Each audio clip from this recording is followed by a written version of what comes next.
শীতের এক সন্ধে, সময় তখন রাত ৯টা।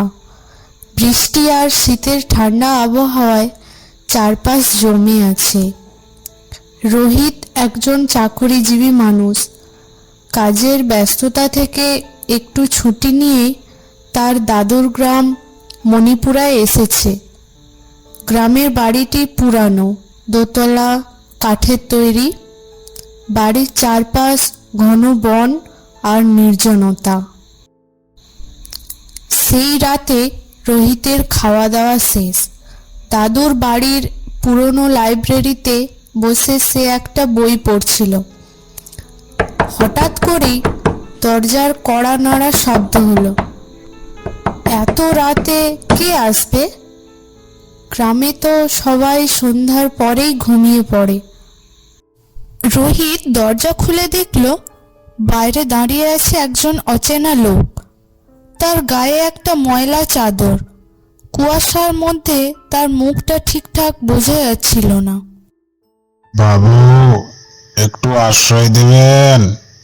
বাইরে বৃষ্টি আর ঠান্ডায় আমার খুব কষ্ট হচ্ছে। রোহিত একটু দ্বিধা করল। এত রাতে একজন লোক এখানে কি করছেন? তবুও তার মানবিকতায় সে লোকটিকে ভেতরে ডেকে নিল। রোহিত লোকটিকে বসার জন্য বলল, আপনার নাম কি? আর এত রাতে এখানে কিভাবে এলেন? আমার নাম শ্যামল। আমি অনেক দূর থেকে এসেছি। পথ ভুলে এখানে চলে এলাম।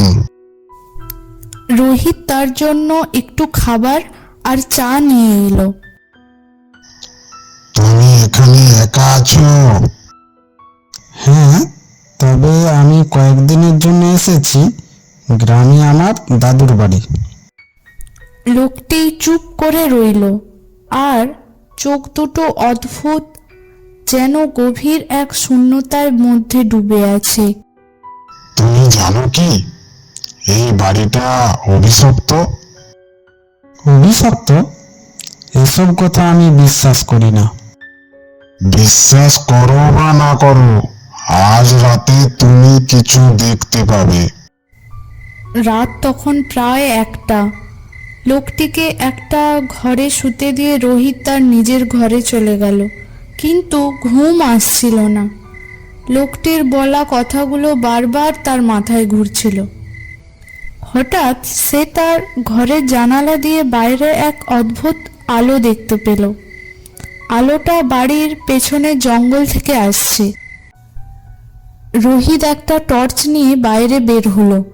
চারপাশ ঘন কুয়াশায় ঢাকা। আলোটা যেন তাকে কাছে ডাকছে। সেই আলো অনুসরণ করতে করতে জঙ্গলের গভীরে পৌঁছে গেল। হঠাৎ সে দেখল একটা পুরনো কুয়ো। কুয়োর পাশে দাঁড়িয়ে সেই লোকটি, কিন্তু এবার তার মুখটা বিকৃত। তার চোখ দুটো লাল আর গায়ের কাপড়গুলো ভেজা। রোহিত ভয়ে থমকে গেল। আপনি এখানে কি করছেন?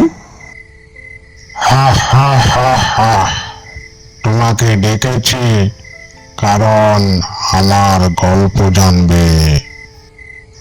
এই বাড়িটা এক সময় আমার ছিল। আমি আর আমার পরিবার এখানে থাকতাম, কিন্তু একদিনই কুয়োর কাছে আমার স্ত্রী আর সন্তানকে খুন করা হয়। আমি তাদের বাঁচাতে পারিনি। তারপর থেকে আমি এখানেই আছি।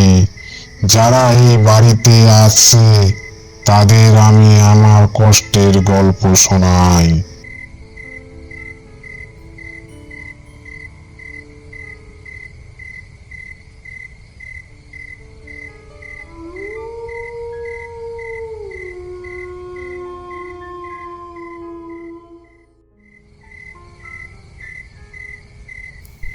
এই কথা বলেই লোকটি কোথায় যেন মিলিয়ে গেল। রোহিত ভয়ে পেছন ফিরে দৌড়তে শুরু করলো। বাড়িতে ফিরে আসার পর রোহিত দেখল ঘরের দরজাগুলি বন্ধ হয়ে আছে। সে দরজা খুলতে চেষ্টা করলো, কিন্তু পারল না। হঠাৎ ঘরের বাতি নিভে গেল, চারপাশে গাঢ় অন্ধকার। রোহিত পিছন ফিরে দেখল সেই লোকটি তার পেছনে দাঁড়িয়ে, তার মুখে একটা ভয়ানক হাসি। রোহিত চিৎকার করতে শুরু করলো, কিন্তু তার গলা থেকে কোনো শব্দ বের হচ্ছিল না। হঠাৎ ঘরের মেঝে ফাটতে শুরু করলো, আর রোহিত মাটির তলায় পড়ে গেল।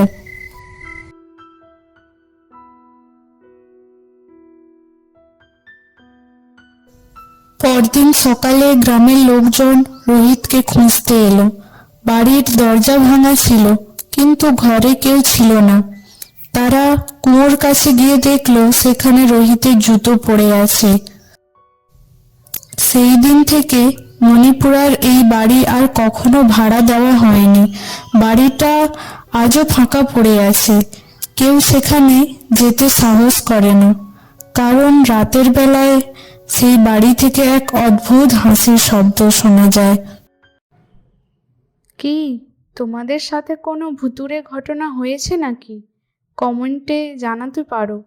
আর গল্পটি ভালো লাগলে অবশ্যই লাইক এবং সাবস্ক্রাইব করে দিও। বাই।